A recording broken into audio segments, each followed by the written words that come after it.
Cinema వీక్షకులకు, cinema అభిమానులకు, సినిమాని ప్రేమించే వారందరికీ శుభోదయం.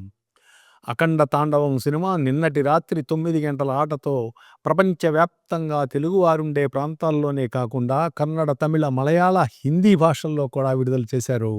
ఈ సినిమాను 14 రీల్స్ సంస్థ నిర్మించింది. మొదటిసారిగా బాలకృష్ణ గారి కుమార్తె నందమూరి తేజస్విని ఈ చిత్ర సమర్పకురాలిగా వ్యవహరించింది. 'అఖండ' మొదటి భాగం మంచి వసూళ్లు రాబట్టుకున్న విషయం మనందరికీ తెలిసిందే. ఈ సినిమా క్లైమాక్స్ సన్నివేశంలో తన తమ్ముడి 6 ఏళ్ల కూతురి తలపై చేయుంచి, "నా అవసరం నీకుందని అనిపించినప్పుడు నన్ను తలుచుకో తల్లీ, నీ ముందుంటా" అని 'అఖండ' నిష్క్రమించడంతో మొదటి భాగం పూర్తయింది. ఆ పాప పెద్దదైన తరువాత తన పెదనాన్నను తిరిగి రావాలని ఎందుకు కోరుకుంది? వచ్చిన 'అఖండ' తాండవం చేయాల్సిన పరిస్థితులు ఎందుకొచ్చాయి అనేదే సినిమా. 'అఖండ తాండవం' ప్రేక్షకులను ఏ మేరకు ఆకట్టుకుందో చర్చించుకునే ప్రయత్నం చేద్దాం. ముఖ్యంగా సినిమాకు కథ కన్నా కథనం గొప్పది. ఒక్కోసారి ఆ కథనాన్ని మేకింగ్ దాటేస్తోంది. అలా కథనం, మేకింగ్ ఒకదానికొకటి పోటీ పడిన సందర్భం ఈ 'అఖండ తాండవంలో' మనకు కనిపిస్తోంది.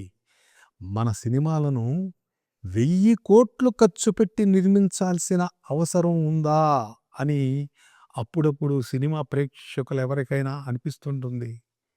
ఈ 'అఖండ తాండవం' లాంటి సినిమాలను చూసినప్పుడు నిజమే, సినిమాకు 600 కోట్లు, 800 కోట్లు, 1000 కోట్లు ఖర్చు పెట్టాల్సిన అవసరం లేదని, సినిమాను 2 ఏళ్ళు, 3 ఏళ్ళు నిర్మించాల్సిన అవసరం కూడా లేదనిపిస్తోంది. నటించే నటుడికి సత్తా, తీసే దర్శకుడికి ప్రతిభ ఉంటే 150, 200 కోట్లతో కూడా సినిమాను అద్భుతంగా తీసి ప్రేక్షకులను మెప్పించవచ్చనిపిస్తోంది.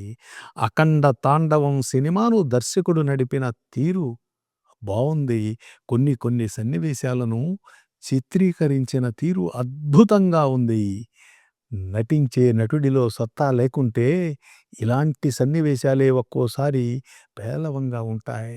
కానీ ఇలాంటి పాత్రలకు బాలకృష్ణ లాంటి నటుడు తోడైతే సినిమా రేంజ్ పీక్స్‌కు వెళుతుంది.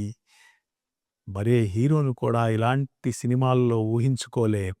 బహుశా ఇది అన్నగారి డీఎన్ఏ వల్ల కావచ్చు. బాలయ్య చేసిన 2 పాత్రల్లో కూడా తన విశ్వరూపాన్ని చూపించాడు. ముఖ్యంగా 'అఖండ' పాత్రలో తాండవం చేసి ప్రేక్షకులను మెప్పించాడు. మెప్పించాడు అనే కన్నా మెస్మరైజ్ చేశాడు అంటే బావుంటుంది. బాలయ్య వయస్సుతో పాటు నటుడిగా కూడా పెరుగుతున్నాడనిపించింది. ఈ సినిమాలో డైలాగ్స్ చెప్పిన తీరు బాలయ్యను మరో మెట్టు పైకెక్కించింది. హీరోని ఎలివేట్ చేస్తూ దర్శకుడు బోయపాటి తీసిన కొన్ని షాట్స్ అభిమానులను ఉర్రూతలూగించాయి. ఇక మైనస్లంటారా? భూతద్దం పెట్టి వెతుక్కుంటూ పోతే ప్రతి సినిమాలో ఏదో ఒక వెలితి కనిపిస్తూనే ఉంటుంది. అలా వెలికి తీయాల్సిన అవసరం ఈ సినిమాకు లేదనిపించింది. బాలకృష్ణ ఒంటి చేత్తో ఈ సినిమాను ముందుకు నడిపించాడు. ఆయన నటనే ఈ సినిమాకు హైలైట్. బహుశా ఈనాటి అభిమానులకు తెలియకపోవచ్చేమో, ఓ 30, 40 ఏళ్ల క్రితం ఉన్న అభిమానులకు ఖచ్చితంగా ఈ విషయం తెలుసు.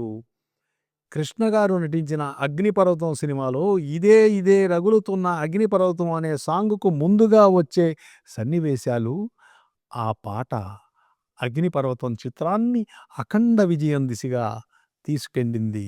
అలాగే అన్న ఎన్టీఆర్ గారు నటించిన 'జస్టిస్ సోదరి' సినిమాలో ఇంటర్వెల్‌కు ముందు వచ్చే 'చట్టానికి న్యాయానికి' అన్న పాట, ఆ పాట ముందు వచ్చే సన్నివేశం సినిమాను విజయ తీరాలకు చేర్చింది.